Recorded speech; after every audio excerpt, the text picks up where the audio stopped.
YCP నేతలపై BJP MP అభ్యర్థి సుజనా చౌదరి కీలక వ్యాఖ్యలు చేశారు. కేసినేని నాని స్థాయికి తాను దిగజారలేనని అన్నారు. ఎప్పుడూ ప్రత్యర్థులపై కామెంట్ చేయను అని తెలిపారు. ఎన్నికల సమయంలో అసంతృప్తులు సహజం. నేను విజయవాడ దుర్గమ్మ ఆలయంలోనే పుట్టాను. విజయవాడను నేను చేయగలిగిందే చేస్తానని హామీ ఇచ్చారు. కాగా వచ్చే అసెంబ్లీ లోక్సభ ఎన్నికల్లో బీజేపీ పోటీ చేస్తున్న విషయం తెలిసిందే. మొత్తం 10 అసెంబ్లీ 6 పార్లమెంటు స్థానాల్లో బరిలో ఉండనుంది. ఇప్పటికే అభ్యర్థులను సైతం ప్రకటించింది. విజయవాడ వెస్ట్ నుంచి సుజనా చౌదరి లోక్సభ బరిలోకి పోటీకి దిగారు. ఎందుకు దిగిపోయారు?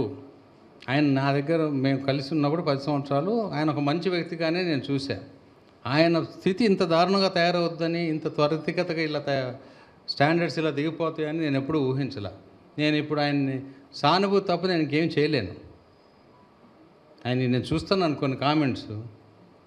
ఒక ధనికుడిని తెచ్చిపెట్టా, ధనికుడు అని ఇప్పుడే తెలిసిందా? నేను ధనికుడుగానే పుట్టాను, అది పుడతాం తప్ప అందరూ ధనికులు అవ్వాలనే కదా కోరుకుంటాం. అందరూ అవ్వాలి, అందులో మనం కూడా ఉండాలని కోరుకోవాలి. ఆయన ఏదో అలాంటి లూజ్ కామెంట్స్ చేస్తూ ఉన్నారు. దయచేసి ఆ కామెంట్స్కి నన్ను అడగొద్దు. నేను ఆ స్థాయికి దిగలేను. ముఖ్యంగా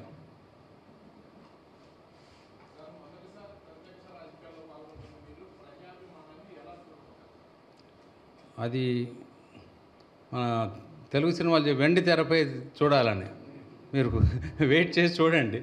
డెఫినెట్గా అందరూ కూడా బ్రహ్మాండంగా చూస్తారు.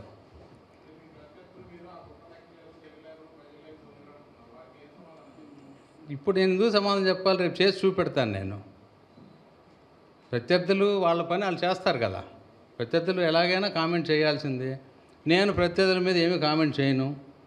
ఎవరి కష్టం వాళ్ళది. ఉన్న హద్దులో మనం ఎంత బాగా పనిచేయగలం అనేది మనం చేయాలి. చేసి ప్రజల అభిమానం పొందాలి. మన్నన పొంది మనం ఓట్స్ డెఫినెట్గా సంపాదించుకోగలనని నా నమ్మకం ఉంది.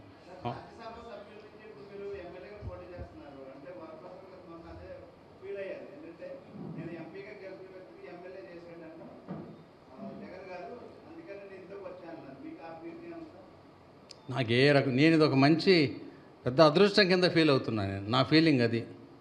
నాకు ప్రత్యక్ష రాజకీయాల్లో ఇంతకుముందు ఎప్పుడు నాకు అవకాశం రాలా. ఇప్పుడు అవకాశం వచ్చి అది విజయవాడలో రావటం. విజయవాడ బెజవాడ అంటే రాజకీయ రాజధాని.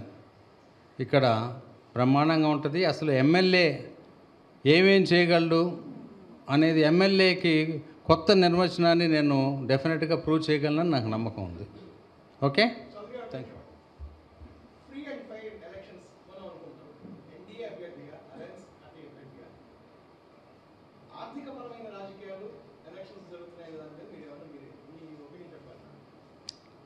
ఆర్థికపరమైన రాజకీయాలంటే ఆ 40 లక్షలు కాదు కదా ఖర్చు పెట్టేది, ఎక్కువ ఖర్చు పెడతారనే అదే కదా. అది ఇప్పుడు అందరికీ ఎలా జరుగుతుందో అదే చేయాలి. ఇప్పుడు అందరూ ఈ విధంగా మనకి గాలి ఈ విధంగా వీస్తూ ఉంటే మనం ఆ గాలిలో పట్టుకు వెళ్ళి ఉన్న పరిస్థితుల్లో రాజకీయాలు చేయాల్సిందే. కానీ గాలికి ఎదురుగా వెళితే చేయలేం కదా. అది పరిస్థితి. Okay, thank you.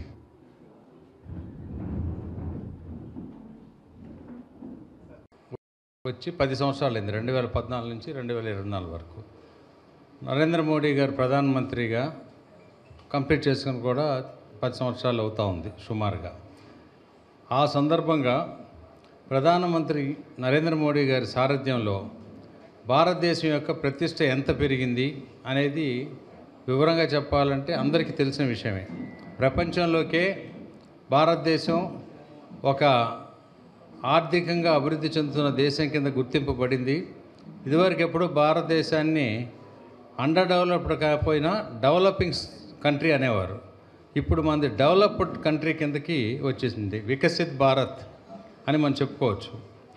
గత 10 ఏళ్లలో పేదల బతుకులు మాత్రం బాగా వాళ్ళ స్థితిగతులు, వాళ్ళ నివసించే పరిమాణాలన్నీ కూడా బాగా ఇంప్రూవ్ అయినాయి. సుమారుగా 25 కోట్ల మంది భారతీయులకి బీపీఎల్ నుంచి బయటపడ్డారు. పేద మహిళలు వంటింట్లో ఇదివరకు ఎప్పుడూ కూడా పొగ గొట్టాలతో కొట్టుకొని వాళ్ళకి లంగ్స్ అన్నీ పాడైపోయి దాని నుంచి అనేక లంగ్ క్యాన్సర్ అన్నీ వచ్చే విధంగా ఉండేవి. అట్లాంటి ఉజ్వల యోజన కింద 10 కోట్ల ఎల్పిజి కనెక్షన్స్ ఇవ్వడం జరిగింది.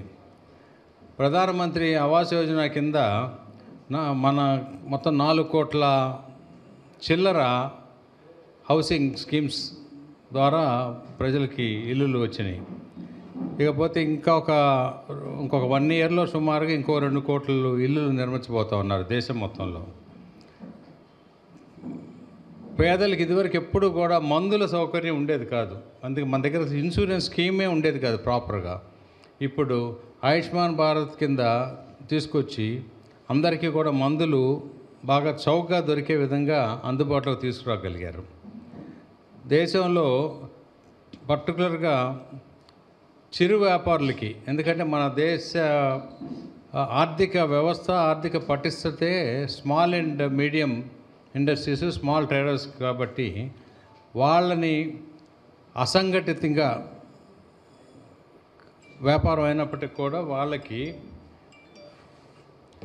వాళ్ళకి ఉపయోగపడే విధంగా అనేక స్కీమ్స్ని వెసులుబాటు కల్పించారు. ఇప్పటి వరకు 78 లక్షల స్ట్రీట్ వెండర్స్కి 10,000 కోట్ల రూపాయలు రుణంగా ఇవ్వడం జరిగింది. అంటే అది మామూలు విషయం కాదు. 46 కోట్లు ముద్రా లోన్లు, అంటే చిన్న వాళ్ళు స్మాల్ ఎంటర్ప్రీనర్స్కి అది బాగా ఉపయోగపడింది. ఇదివరకు బ్యాంక్ ఖాతాలు లేని వాళ్ళకి, అంటే బ్యాంక్